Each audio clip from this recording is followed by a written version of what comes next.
স্ট্যাটিস্টিক্সের কেন্দ্রীয় প্রবণতার মান মানে সেন্ট্রাল টেন্ডেন্সি যে তিনটে ইউনিট আছে, মিন, মিডিয়ান আর মোড, যে দুটো স্ট্যাটিস্টিক্সের স্তম্ভ, মানে এই তিনটে ছাড়া স্ট্যাটিস্টিক্সে কোনো কিছুই করা যায় না। তো সেই তিনটে যদিও আমাদের ক্লাস 10-এ গত বছর হয়ে গেছে, তবু যেহেতু এইগুলো ছাড়া স্ট্যাটিস্টিক্স হয় না, সেই জন্য আরেকবার মনে করানোর জন্য আমরা এখন মিন, মিডিয়ান আর মোডের মধ্যে আগের ভিডিওতে আমরা মিন মানে যৌগিক গড় সম্বন্ধে আলোচনা করা হয়েছে। আজকে মধ্যমা মানে মিডিয়ান সম্বন্ধে আলোচনা করব। যদিও যা কিছু এখন করছি সবটাই পুরনো, তোমাদের আগের ক্লাসই হয়ে গেছে, তো আমি আরেকবার শুধু মনে করানোর জন্য এগুলো বলছি। দেখো, এখন হচ্ছে মধ্যমা কিভাবে নির্ণয় করবে। তো মধ্যমা নির্ণয় করতে বললে যদি মধ্যমাগুলো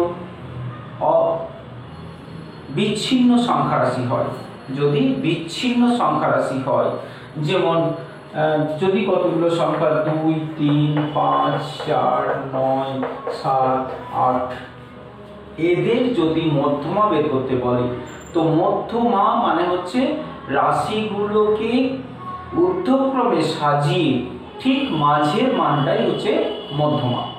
তাহলে প্রথম কাজটা কি, রাশিগুলোকে ঊর্ধ্বক্রমে সাজাতে হবে, ঊর্ধ্বক্রমে সাজিয়ে মাঝে যে সংখ্যাটা পড়বে সেটাই হচ্ছে মধ্যমা।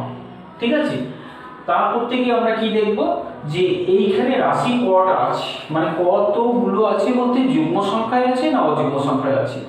যদি অযুগ্ম সংখ্যায় থাকে তাহলে মাঝে আমরা একটাকেই পেয়ে যাব এবং সেটাই মধ্যমা হবে। যদি রাশিগুলো যুগ্ম সংখ্যায় থাকে তাহলে কিন্তু মাঝে আমরা দুজনকে পাবো, মানে দুটো সংখ্যাকে মাঝে পাবো। তো সেই দুটো সংখ্যার গড় মানে সেই দুটো সংখ্যাকে যোগ করে 2 দিয়ে ভাগ করে মধ্যমা বের করে নিতে হবে। দেখা যাক এটাতে কি আছে। প্রথমে আমরা গুনে নেব, 1, 2, 3, 4, 5, 6, 7টা আছে, মানে অযুগ্ম নাম্বার আছে। তাহলে 7টা থাকলে মধ্য সংখ্যা মধ্যমা হবে কোনটা হবে, 7টা যেহেতু আছে 7 + 1/2 তম পদ, মানে হচ্ছে 4তম পদ হবে মধ্যপদ। অতএব মধ্যমা হবে, অতএব নির্ণেয় মধ্যমা কোনটা হবে, আমরা 4 নম্বরটা গুনে নেব, 1, 2, 3, 4। তাহলে সরি ঊর্ধ্বক্রমেই তো সাজানো হয়নি না, আগে ঊর্ধ্বক্রমে সাজাতে হবে। তাহলে ঊর্ধ্বক্রমে আগে না সাজিয়ে কিন্তু মধ্যমা বার করা যায় না। তাহলে ঊর্ধ্বক্রমে সাজিয়ে পাই, ঊর্ধ্বক্রমে সাজিয়ে কি পাচ্ছি, প্রথমে 2, তারপরে 3, তারপরে 4, তারপরে 5, তারপরে 7, তারপরে 8, তারপরে 9।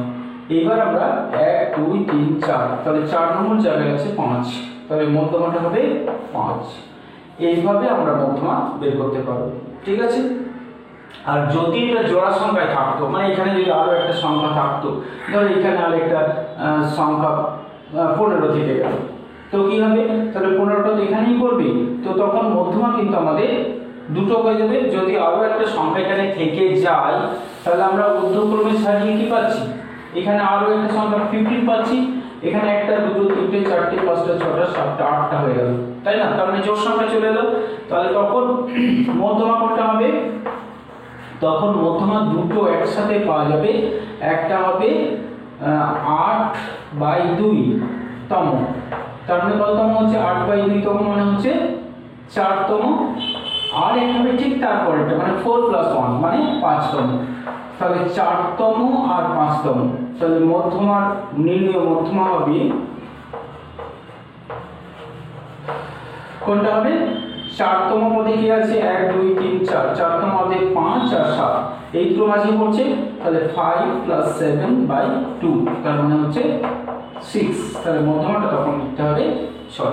তো এইভাবে আমরা বিচ্ছিন্ন রাশির ক্ষেত্রে মধ্যমা নির্ণয় করতে পারবো। তারপরে দেখো তোমাদের বইয়ে প্রশ্নমালা 2B তাহলে একেরটা দুয়েরটা যেভাবে বললাম সেভাবে সাজিয়ে মাঝে যেটা পড়বে মানে ঊর্ধ্বক্রমে সাজিয়ে মানে ছোট থেকে বড় হিসেবে সাজিয়ে মাঝখানে যেটা পড়বে বা যে দুটো পড়বে সেই দুটোর গড় বা সেই সংখ্যাটি হবে মধ্যমা। এখন তিনেরটা প্রথমে যৌগিক গড় বলে দিয়েছি। তো এইখান থেকে যৌগিক গড়ের যে ফর্মুলাটা আগে আমরা শিখেছিলাম মানে যোগ করে ভাগ, তো সেইখান থেকে প্রথমে x এর মানটা বার করতে হবে। x এর মান বার করার পর যৌগিক গড়, x এর মান পেয়ে যাওয়ার পর যে সংখ্যাগুলো হবে সেই সংখ্যাগুলোকে এবার ছোট থেকে বড় হিসেবে সাজিয়ে মধ্যমা বের করতে হবে। ঠিক আছে। পাঁচেরটা আমরা এখানে রয়েছে x দেওয়া আছে, f দেওয়া আছে, f মানে হচ্ছে ফ্রিকোয়েন্সি মানে পরিসংখ্যা। তো এইরকম মানে 35 আছে 4টে, 42 আছে 7টা, 56 আছে 18টা। তো এইগুলো এককভাবে নেই মানে বিচ্ছিন্নভাবে একটা একটা করে নেই, অনেকগুলো করে একসাথে আছে। তো এরকম অনেকগুলো সংখ্যার ক্ষেত্রে আমরা কি করব, এরপরে আরেকটা ঘর বের করব, সেটাকে বলা হয় কিউমুলেটিভ ফ্রিকোয়েন্সি। তো কিউমুলেটিভ ফ্রিকোয়েন্সি তোমরা এর আগেও করেছো, যেহেতু সব জিনিসটাই তোমরা আগে করেছো। তো কিউমুলেটিভ ফ্রিকোয়েন্সি কি না, এখানে 4, এইটা হবে 4 + 7 মানে 11, এটা হবে 11 + 18 মানে 29, 29 আর 22, 29 আর 22 হচ্ছে 51, তারপরে হচ্ছে 51 10 61, 61 আর 4 হচ্ছে 65। ঠিক আছে। তার মানে a = হলো 65। সামেশন অফ f কে বলা হয় n, সামেশন অফ f কে বলা হয় n, এটা হচ্ছে 65। এই ক্ষেত্রে মধ্যমা তাহলে কোনটা হবে, তাহলে মধ্যমা হবে কোনটা হবে না 65 + 1, যেহেতু মোট 65টা পদ আছে বিজোড় সংখ্যা, তার মানে 33তম পদ, 33 লিখলে হবে না কিন্তু 33তম পদ। এখন 33তম পদ কোনটা, এই কিউমুলেটিভ ফ্রিকোয়েন্সি যে সারিটা দেখলাম কিউমুলেটিভ ফ্রিকোয়েন্সি, সেই সারিতে 33 কোথায় পড়বে, এটা 4, এটা 11 মানে 11 পর্যন্ত আছে 42টা, 29 পর্যন্ত আছে 56 শেষ হলো, তাহলে 29 পর্যন্ত 56 হলো, তাহলে 29 এর পর 30 থেকে 51 পর্যন্ত এই শ্রেণীটার মধ্যে আছে।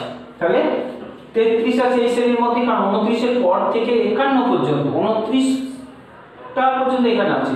তার মানে 30তম থেকে 51তম পর্যন্ত সবই হচ্ছে 71। 30তম জায়গা থেকে 51তম জায়গা পর্যন্ত সবকটাই আছে 71। অতএব নির্ণয় মধ্যমা হবে 71। ঠিক আছে। তো এই ক্ষেত্রে একটা জিনিস লক্ষ্য রাখতে হবে, এইটা আমাদের 33 হলো যেটা 29 এর পরবর্তী ঘরের মধ্যে পড়লো, কিন্তু এটা যদি এরকম হতো যেটা মধ্যমাটা দুটো সংখ্যার মধ্যে আসবে মানে 65 না হয়ে এটা 66 আছে বা এমন কিছু একটা সংখ্যা মানে জোড় সংখ্যা আছে, তাহলে n যদি জোড় সংখ্যা হয় তাহলে মধ্যমাটা দুটো হবে। তো সেই দুটো আমাদের যদি এইরকম জায়গায় পড়ে, সেই দুটো যদি এরকম 33তম জায়গায় 33 আর 34 পড়ে, তাহলে 33টাও এখানে 71, 34টাও 71, কারণ এখানে 30 থেকে 51তম জায়গা পর্যন্ত সবকটাই 71 আছে, মানে 30 থেকে 51 পর্যন্ত সবই আমাদের 71 আছে, যেহেতু সেহেতু 71ই হবে। কিন্তু আমি বলছি যদি একটা 29তম জায়গায় পড়লো আর একটা 30তম জায়গায় পড়লো, তখন কিন্তু গড় করতে হবে। হ্যাঁ, 29তম স্থান আর 30তম স্থান, তাহলে 29তম স্থানে 56 আর 30তম স্থানে 71, তখন এর উপর গড় নিতে হবে। যাই হোক, এটা একটু বুঝে নিয়ে করবে। তো তারপরে আমরা দেখে নেব কিভাবে শ্রেণীবদ্ধ সংখ্যা রাশির ক্ষেত্রে মধ্যমা নির্ণয় করতে হয়। দেখো, এখানে তোমাদের বইয়ের 8এরটা একটা শ্রেণীবদ্ধ সংখ্যা রাশি। তো শ্রেণীবদ্ধ সংখ্যা রাশির ক্ষেত্রে মধ্যমা নির্ণয়ের সময় প্রথমে দেখতে হয় শ্রেণীটা কিভাবে দেওয়া আছে। তো শ্রেণীটা কি কন্টিনিউ শ্রেণী, মানে 69 থেকে একটা শ্রেণী শেষ হচ্ছে, পরেরটা শুরু হচ্ছে 70, তার মানে এটা কিন্তু কন্টিনিউ শ্রেণী নয়। তো প্রথম কাজ হচ্ছে এই শ্রেণীটাকে কন্টিনিউ করে নাও, কারণ এখানে যেখানে যে জায়গায় শেষ হচ্ছে সেই জায়গায় শুরু হচ্ছে না। তো এইটাকে কন্টিনিউ করাকে বলা হয় শ্রেণী সীমানা। তাহলে প্রথম কাজটা হচ্ছে শ্রেণী সীমানা তৈরি করে নেওয়া। তো শ্রেণী সীমানা বলতে কি করে করব, এই যে গ্যাপটা রয়েছে 69 থেকে 70 মানে এক কম রয়েছে, একটা একের একটা গ্যাপ তৈরি হয়ে রয়েছে, ওই গ্যাপটাকে আমরা পূরণ করে দেব। তো কিভাবে পূরণ করব, এইখানে 0.5 বাড়িয়ে দেব আর এখানে 0.5 কমিয়ে দেব, দিয়ে এইটা কন্টিনিউ একটা শ্রেণীতে প্রকাশ করাকেই বলা হয় শ্রেণী সীমানা। দেখো তাহলে এখানে এটাতে আমরা 0.5 কমিয়ে দিই, এটা হচ্ছে 59.5, এটা হচ্ছে 69.5, তারপর এটা একইভাবে 69.5, তো 79.5, একই 79.5 থেকে 89.5, তারপর 89.5 থেকে 99.5, তারপর 99.5 থেকে 109.5, তারপরে 110 আছে 0.5 কমিয়ে হবে 109.5 থেকে 119.5 এ গিয়ে শেষ হবে। তার মানে সব কন্টিনিউয়াস সিরিজে চলে এসেছে, এখানে যা শেষ হচ্ছে এখানে তাতে শুরু হচ্ছে, এখানে যা শেষ এখানে সেটাতেই শুরু, এইটাকে বলা হয় শ্রেণী সীমানা। এরপরের কাজটা কি, এরপরের কাজ হচ্ছে সামেশন অফ f মানে n কে খুঁজে বার করা। তো এখানে আমরা n টাকে বের করে নেব, n টা হচ্ছে কত আমরা দেখে নেব। n টা দেখার আগে আমরা cf টা বের করে নিই, মানে কিউমুলেটিভ ফ্রিকোয়েন্সি বের করলে আমরা f টাও পেয়ে যাব। তো cf মানে হচ্ছে কিউমুলেটিভ ফ্রিকোয়েন্সি। তো কিউমুলেটিভ ফ্রিকোয়েন্সি কি না, f এর ঘরটাকে যোগ করে এখানে বসানো।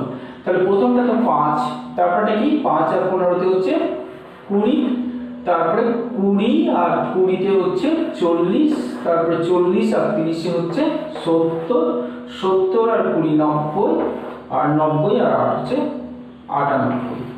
ঠিক আছে, তো এখানে nটা নিশ্চয়ই 98 হবে আমরা যদি ভুল না করে থাকি। সেই জন্য যদি আমরা চেক করতে চাই তাহলে এখানে আরেকবার যোগ করে নিব, বসিয়ে নিলে দেখলেই বুঝতে পারবো যে এটা আর এটা সবসময় একই আসছে, তার মানে ঠিক আছে। ঠিক আছে, এরপরের কাজ হচ্ছে n/2 বের করা। তো n/2 মানে হচ্ছে 49। এরপর আমরা খুঁজে বের করব 49টা কিউমুলেটিভ ফ্রিকোয়েন্সিতে কোথায় পড়ছে। তো এটা পর্যন্ত 40 এলো, তাহলে এরপর 41 থেকে পরের যে সিরিজটা রয়েছে, পরের যে শ্রেণীটা রয়েছে এটা 41 থেকে 70 পর্যন্ত আছে, তাহলে 41 থেকে 70 এর মধ্যেই তো 49, মানে 40 পরে 49, তার মানে এটাই হবে আমাদের এই শ্রেণীটাকে বলা হবে মধ্যমা শ্রেণী। আমরা এই পুরো লাইনটাকে একটা বক্সের মধ্যে নিয়ে নিলাম, এটা হচ্ছে মধ্যমা শ্রেণী।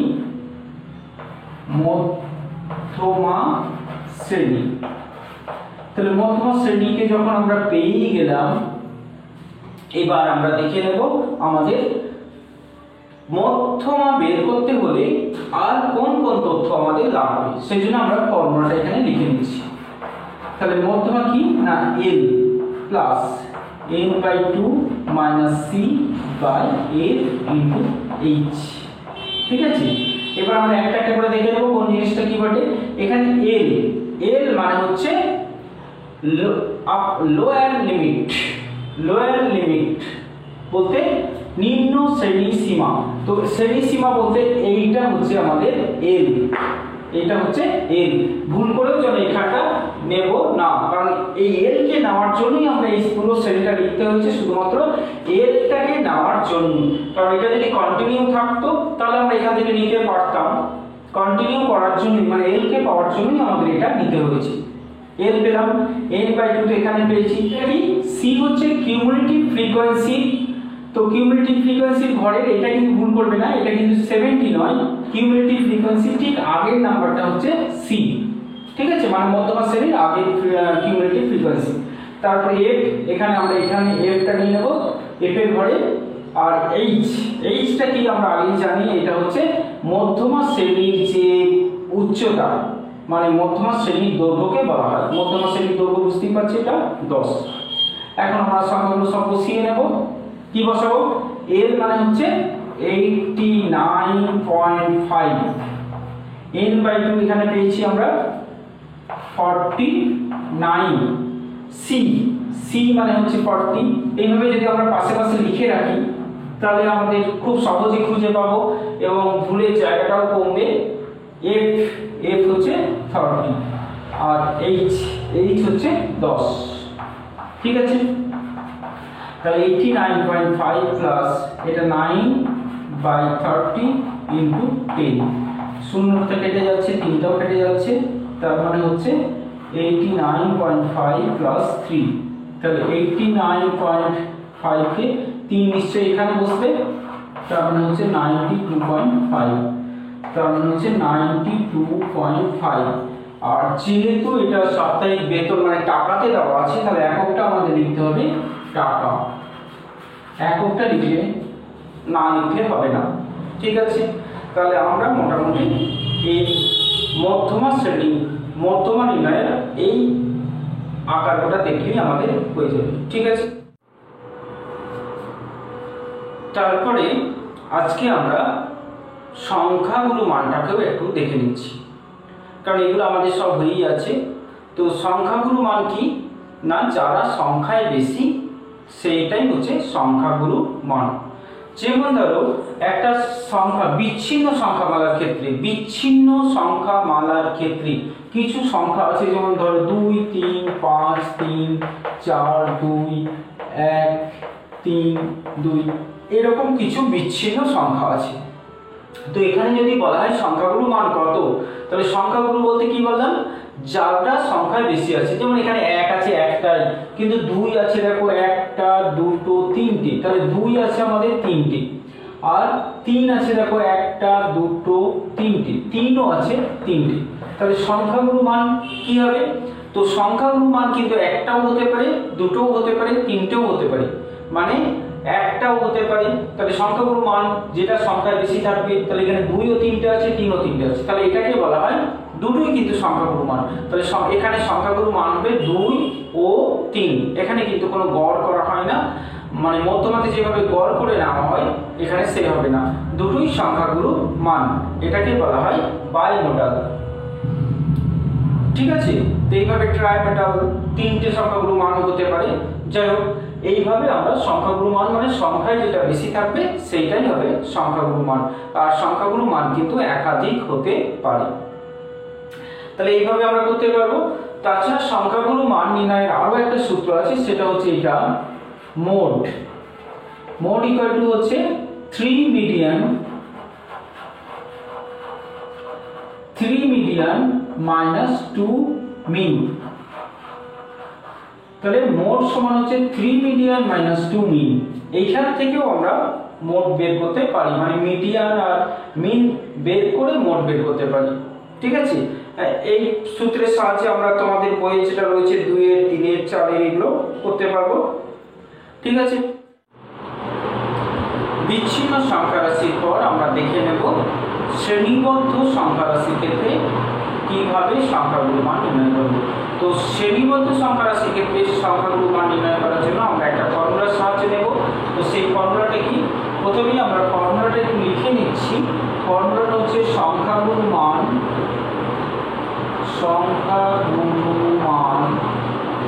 সমান হচ্ছে এল মানে নিম্ন শ্রেণী সীমা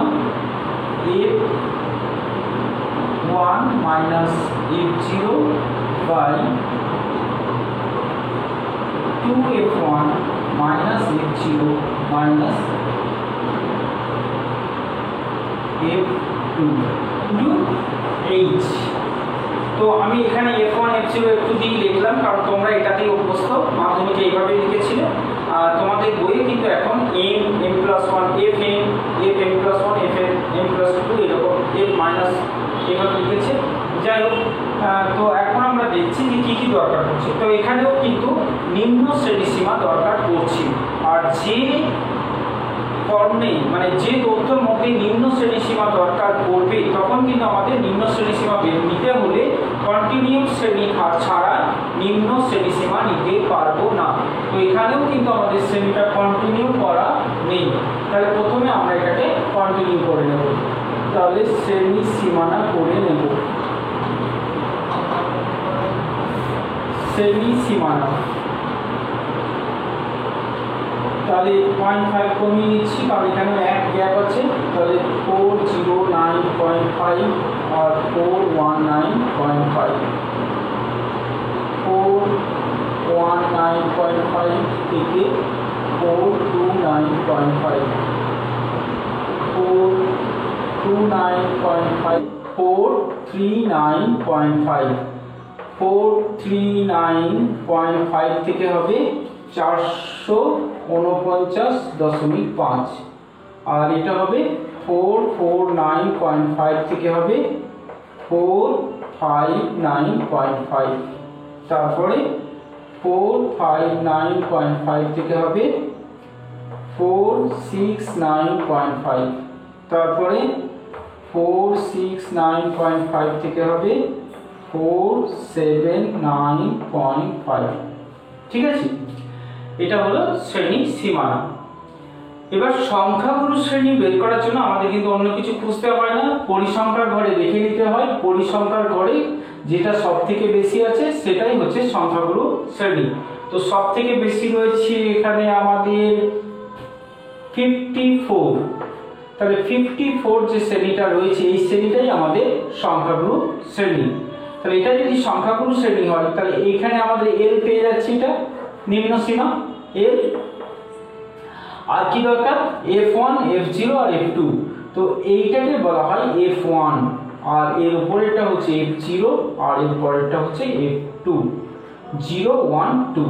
ঠিক আছে, আর h তো আমরা জানি, সংখ্যাগুরু সীমানার দৈর্ঘ্যটা নিয়ে নেব। তাহলে h কত এখানে 10 হচ্ছে, তাহলে এবার আমরা মানগুলো বসিয়ে দিলেই হয়ে যাবে। তাহলে l হচ্ছে 49.5, f1 হচ্ছে 54। এইভাবে আমরা পাশে লিখে রাখলে আমাদের মান বসাতে সুবিধা হবে। f0 হচ্ছে 39, 2 into f1 54 মাইনাস f0 মানে 39 মাইনাস f2 মানে হচ্ছে 45। ঠিক আছে, এরপর আমি একটু উপরে লিখছি এখানে 439.5 ইন্টু 9 4, বিয়োগ করে পাচ্ছি আমরা 5 আর 1 মানে 15, নিচে পাচ্ছি 108 মাইনাস এগুলো যোগ করে নিচ্ছি, তাহলে 9 4 আর 3 4 7 আর 8 ইন্টু h মানে হচ্ছে 10 ইন্টু 10, তাহলে 439.5 ইন্টু প্লাস 5 বাই এটা হচ্ছে 8 4 8 হাত থেকে 1 হাতে 8 আর 2 এ 10 হাত থেকে 1, তাহলে 24 ইন্টু 10, 3 5 এ 15, 3 8 এ 24, 4 2 8, 4 5 এ 10, তার মানে 25 কে 4 দিয়ে ভাগ করে নেব, তাহলে 4 6 24, 1.028 2 0 5, তার মানে 439.5 প্লাস 6.25, তার মানে হচ্ছে 445.75। এটা একক লিখতে হবে কারণ এখানে গ্রাম দেওয়া আছে ওজন, তাহলে এটা গ্রাম। ঠিক আছে, তাহলে এই হচ্ছে সংখ্যাগুরু মান। তাহলে আমরা আজকে এই পর্যন্তই থাকলাম। পরের দিন আমরা নতুন চ্যাপ্টার শুরু করব এবং সেটাই হবে আমাদের ক্লাস 11 এর প্রথম চ্যাপ্টার। আজকে যেগুলো হলো এগুলো সবই গেল পূর্ব পাঠের পুনরালোচনা। ঠিক আছে।